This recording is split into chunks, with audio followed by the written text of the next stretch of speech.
अगर आप नौकरी पेशा हैं और आपकी सैलरी से हर महीने पीएफ कटता है तो ये खबर आपके लिए जानना बेहद जरूरी है। जी हाँ, पिछले 10 महीनों में कर्मचारी भविष्य निधि संगठन ने कई बड़े नियम बदले हैं। ये बदलाव सीधे आपके रिटायरमेंट फंड, पेंशन और मिलने वाले लाभों पर असर डालते हैं। तो अगर आपने इन नए नियमों पर ध्यान नहीं दिया है तो हो सकता है कि आपको फ्यूचर में लाखों का नुकसान उठाना पड़े या फिर जरूरी सुविधा से आप वंचित रह जाएं।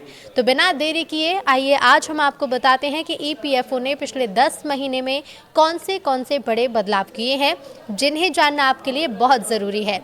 ईपीएफओ के नए नियम के तहत अब पेंशन की गणना का तरीका पूरी तरह से बदल गया है।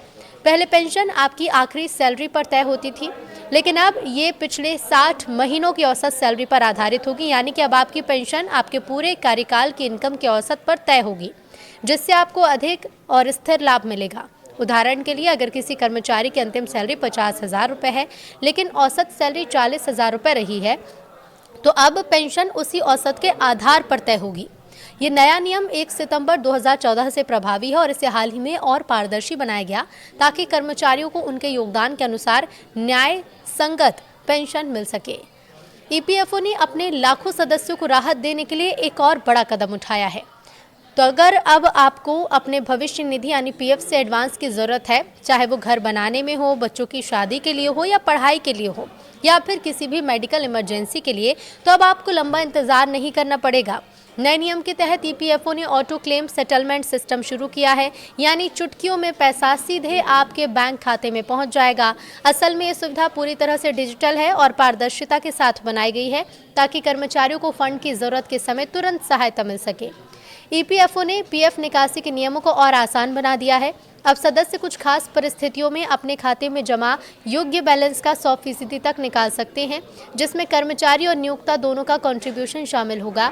हालांकि खाते में कम से कम 25% राशि रिटायरमेंट के लिए जरूरी रूप से बनी रहेगी ताकि उस पर ब्याज मिलता रहे।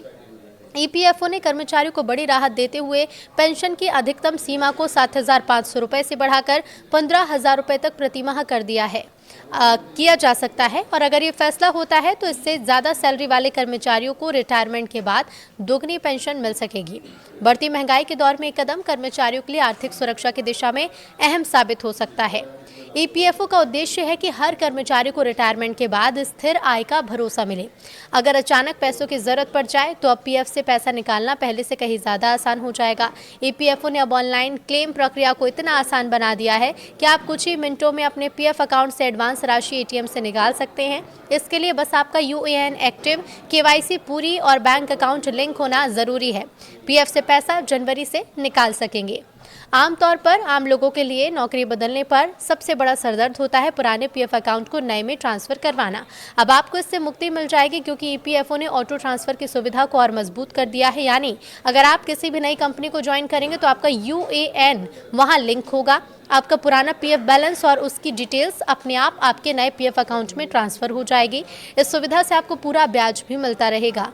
ईपीएफओ ने सदस्यों के लिए ई नॉमिनेशन को भी जरूरी कर दिया है। तो अब पीएफ खाता धारक को अपने परिवार के सदस्य को नॉमिनी बनाना जरूरी है। तो अगर सदस्य की मृत्यु हो जाती है तो नॉमिनी को पीएफ और पेंशन का पैसा आसानी से मिल जाता है। ये परिवार की फाइनेंशियल सेफ्टी तय करता है और फंड क्लेम करने की प्रक्रिया को और आसान बनाता है। नॉमिनी ना होने पर फंड क्लेम करने में बहुत दिक्कतें आती थी। सभी पीएफ खाता धारकों के लिए अपने यूएएन को आधार से लिंक करना जरूरी कर दिया गया है और अगर आपका यूएएन आधार से लिंक नहीं है तो आपका नियोक्ता आपके पीएफ खाते में अपना योगदान जमा नहीं कर पाएगा। ये धोखाधड़ी रोकने और सिस्टम में पारदर्शिता लाने के लिए किया गया है। ईपीएफओ लगातार अपने रूल्स और प्रक्रियाओं में बदलाव कर रहा है ताकि सदस्यों को बेहतर सुविधा मिले और उनके रिटायरमेंट फंड सुरक्षित रहें। इन बदलावों को समझना और उनका पालन करना हर पीएफ खाता धारक के लिए बहुत ज़रूरी है। अपनी ई पासबुक की नियमित जांच करें, ई नॉमिनेशन पूरा करें और अपने यूएएन को आधार से लिंक रखें ताकि फ्यूचर में आपको किसी भी परेशानी का सामना न करना पड़े और आप अपने पूरे पीएफ लाभों का फ़ायदा उठा सकें।